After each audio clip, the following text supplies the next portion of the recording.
Bien-aimés, je vous salue au nom de notre Seigneur et Maître Jésus-Christ de Nazareth, celui en qui et par qui nous avons l'espérance de la résurrection et de la vie éternelle. Que son Saint-Nom soit béni, que son Saint-Nom soit glorifié d'éternité en éternité. Aujourd'hui, je vous invite à explorer avec moi un passage des Actes des Apôtres, notamment le chapitre 8. On va commencer, disons, à partir du verset 5 jusqu'au verset 20. Voilà. Alors, je vous fais un peu le récap de ce passage. C'est l'histoire de Simon, le magicien. C'est une histoire que les lecteurs habitués connaissent bien. Et donc, une histoire qui se déroule dans la ville de Samarie, avec d'abord le diacre Philippe, qui, dans cette ville, était au service du Seigneur. Et puis, par sa prédication, de nombreux Samaritains ont été convertis. Ils ont cru au message de la vie éternelle par Jésus-Christ. Et puis, ils ont été convertis, ils se sont fait baptiser.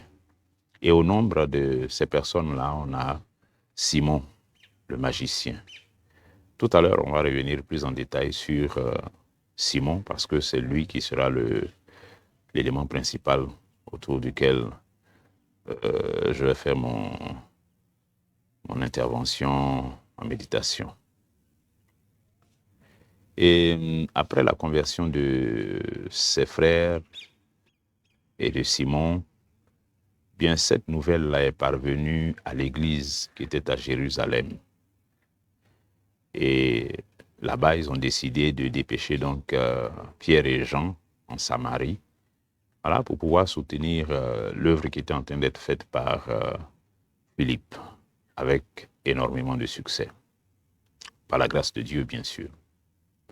Donc, ils sont arrivés, Pierre et Jean, et puis, une des choses complémentaires qu'ils ont faites, je dis complémentaires parce que il s'est trouvé que les disciples qui avaient été baptisés n'avaient pas reçu l'Esprit.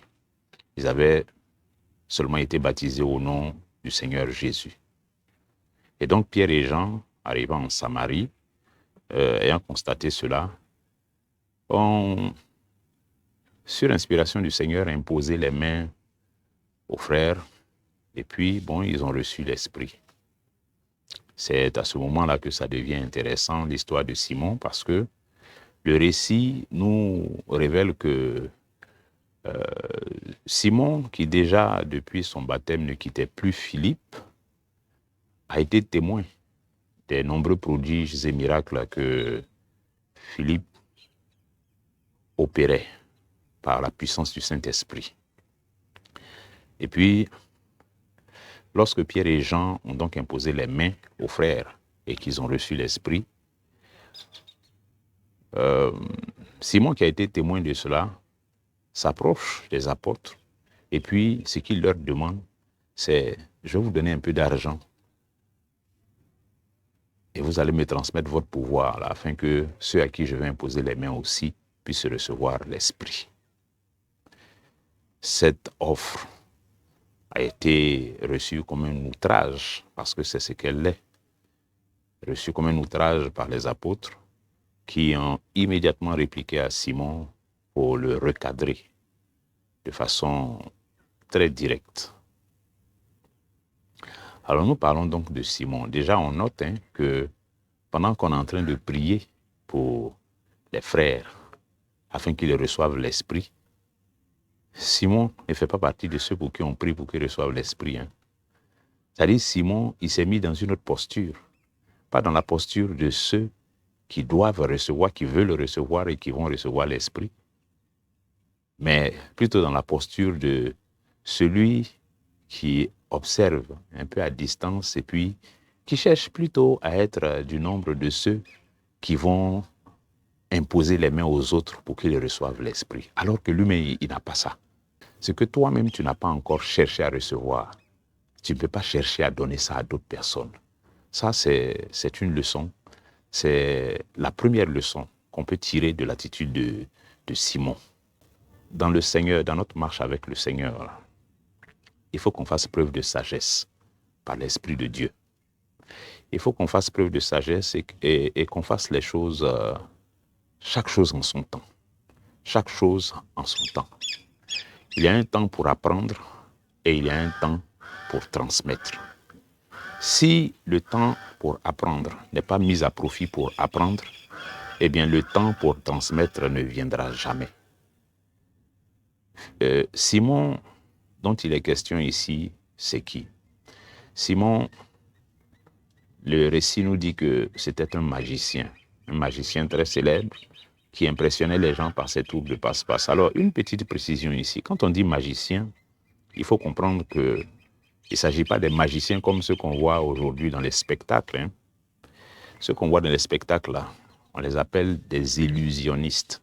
Parce qu'en réalité, ce qu'ils font, ils le font sans avoir vraiment un pouvoir magique ou bien un pouvoir surnaturel. Hein. En tout cas, pour la plupart de ceux que moi j'ai vus, les tours qu'ils faisaient, bon, on se rend bien compte que, bon, j'ai dit on se rend bien compte, c'est pas aussi évident que ça. Hein. Ils sont tellement forts qu'ils arrivent à nous faire avaler ces illusions-là. C'est pour ça qu'on les appelle illusionnistes. Parce qu'en réalité, les cartes qu'ils disent faire disparaître ou réapparaître, les billes qu'on fait sortir, ou bien les jetons qu'on sort de derrière vos oreilles, donc ça, c'est juste des tours de passe-passe, c'est une illusion. Ils ont une dextérité dans la façon d'utiliser leurs doigts et même leurs vêtements. Ils ont tout un arsenal sur eux. Hein. Ils se préparent bien avant de venir faire leur petit tour là. Donc, ils parviennent, cet art de l'illusionnisme-là, c'est un art dont l'objectif est de faire croire aux gens certaines choses qui, en réalité, ne sont pas vraies. Donc, on a l'impression qu'une carte a disparu de la main du monsieur, mais en réalité, la carte n'a pas disparu. Il a juste réussi à détourner notre attention et puis à la cacher, à la soustraire à notre vue. Il y a des choses qu'on arrive à cacher dans les manches des chemises, il y a des choses qu'on arrive à cacher dans le dos de la main. Voilà, c'est une question de manipulation, de travail avec les doigts, avec la paume de la main, le dos de la main et tout ça. Donc ça s'apprend. Il n'y a rien de surnaturel dedans, ça s'apprend. Ça, c'est les illusionnistes. Mais Simon n'était pas un illusionniste, Simon était un magicien. Et magicien ici, il faut entendre ça dans le sens de sorcier, de quelqu'un qui travaille avec des pouvoirs surnaturels, des pouvoirs diaboliques.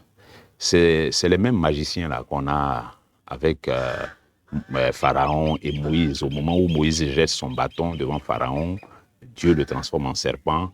Eh bien, les magiciens de Pharaon, donc les sorciers, les enchanteurs, les devins, les mystiques qui étaient au service de la cour pharaonique, ont reproduit le même miracle.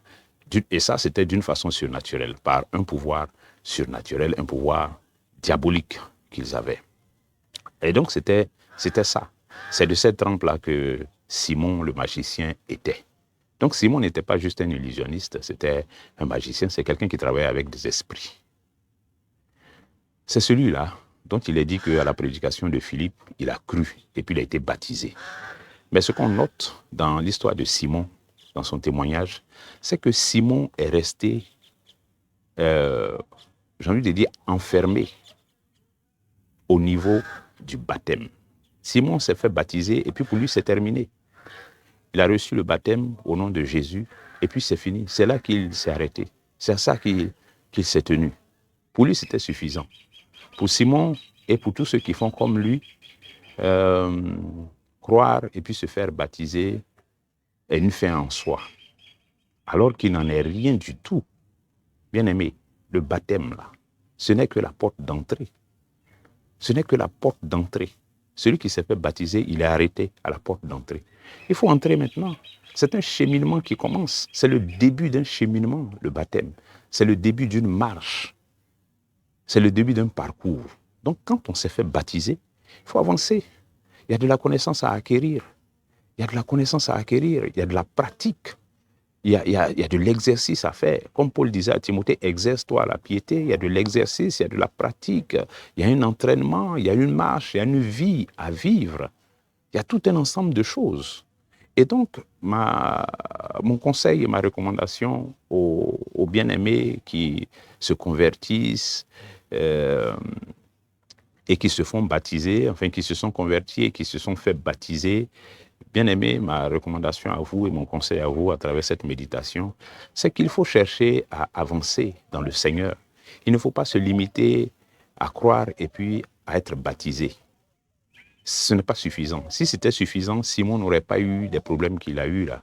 Vous voyez qu'à un moment donné, Simon veut acheter le Saint-Esprit. Il veut acheter le pouvoir du Saint-Esprit avec son argent, afin que lui aussi, il ait ce pouvoir-là pour imposer les mains aux gens et puis vont recevoir l'Esprit de Dieu. Vous voyez, mais on comprend pourquoi les apôtres ont réagi avec virulence pour le recadrer.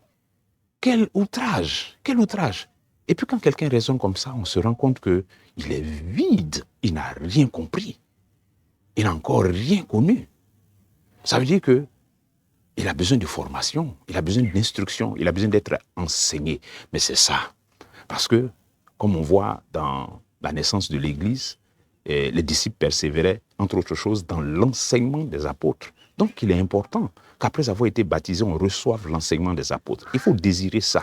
Il faut rechercher l'enseignement, il faut rechercher la formation, il faut rechercher l'instruction. Parce que c'est ça qui va te faire grandir, c'est ça qui va t'affermir, c'est ça qui va te donner du contenu et du poids devant Dieu. C'est ça qui va te permettre de marcher victorieusement dans cette nouvelle vie que tu as embrassée. Et puis, je le dis également, pas seulement pour les nouveaux convertis, mais également pour les convertis de plus longue date.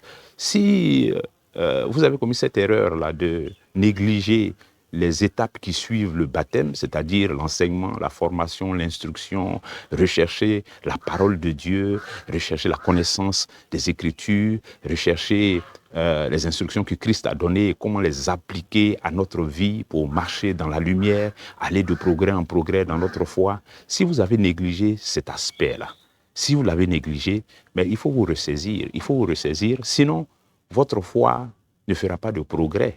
Or, notre foi, elle est appelée à faire des progrès. Comme l'apôtre dit, notre foi est appelée à faire des progrès. Il a salué, il a félicité les frères à cause des progrès de leur foi et de leur amour. Mais c'est l'enseignement, c'est l'instruction, c'est la connaissance des Écritures qui permet à un baptisé, à un croyant d'avancer, de progresser dans sa foi. Donc c'est important, bien aimé. Quand nous sommes dans l'Église, nous devons rechercher ça. C'est pour ça que je veux nous encourager à ne pas fuir les programmes de l'Église. Le but des programmes, des réunions de l'Église, c'est notre édification. À nous tous, aussi bien ceux qui enseignent que ceux qui sont enseignés. C'est pour notre édification qu'on se retrouve. Oui, pour la communion fraternelle, on est content d'être ensemble, mais tout ça, ça nous édifie, la communion fraternelle. Tout ça, ça nous édifie. Et on communie autour de la parole de Dieu, qui est le socle, qui est le fondement, sur lequel l'Église se construit, sur lequel nos vies se bâtissent.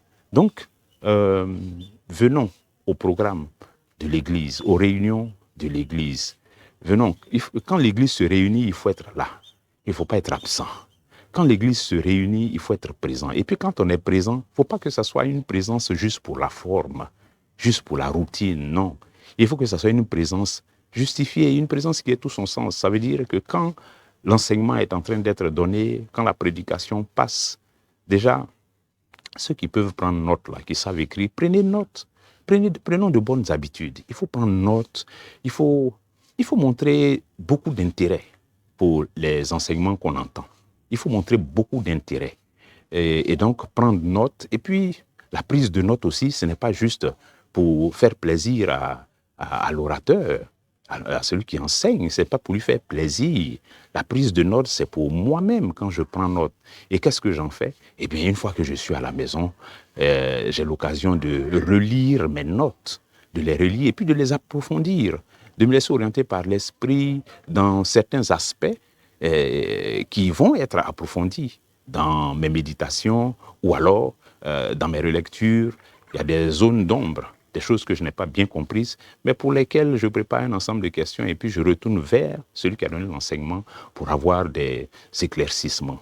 Voici les bonnes attitudes qu'il faut avoir. Voici les bonnes attitudes qu'il faut avoir pour ne pas rester au niveau où Simon s'est arrêté après son baptême. Bien-aimés, ce que nous disons là est important. Regardez l'outrage que Simon fait au Saint-Esprit de Dieu. Un outrage, j'ai failli dire, qui est devenu banal aujourd'hui, malheureusement. Parce que autant Simon était prêt à donner de l'argent en échange du Saint-Esprit, autant on a aujourd'hui pas mal de pratiques. Heureusement, ce n'est pas l'Esprit de Dieu, mais les gens n'hésitent pas à aller dans les pays voisins là, pour acheter la puissance, pour acheter une puissance, un feu étranger qu'on va venir prendre pour embraser l'Église. Bon, est-ce qu'on va appeler ça l'Église encore même? C'est des pratiques qui existent encore. Et puis, dans l'autre sens aussi, les grâces de Dieu qui sont vendues, qui sont commercialisées, les grâces du Seigneur, ce qu'on a reçu gratuitement et dont on fait commerce. Ça aussi, c'est un outrage de la même catégorie que l'outrage que Simon fait ici au Saint-Esprit de Dieu en pensant pouvoir l'acheter, en pensant pouvoir acheter l'Esprit de Dieu. Autant on n'achète pas le Saint-Esprit, on n'achète pas la manifestation de la puissance de l'Esprit de Dieu, autant on ne vend pas non plus. On ne devrait pas vendre la manifestation de la puissance de l'Esprit de Dieu sous aucun prétexte. Donc, bien-aimés, vous voyez les travers dans lesquels on tombe quand on est frappé d'ignorance, quand on est frappé de manque de connaissances comme Simon, alors que le remède à ça, la solution à ça est toute simple. Solution toute simple, c'est de désirer les Écritures, de s'attacher à la parole de Dieu, rechercher la connaissance de la parole de Dieu. Je serre ta parole dans mon cœur afin de ne point pécher contre toi.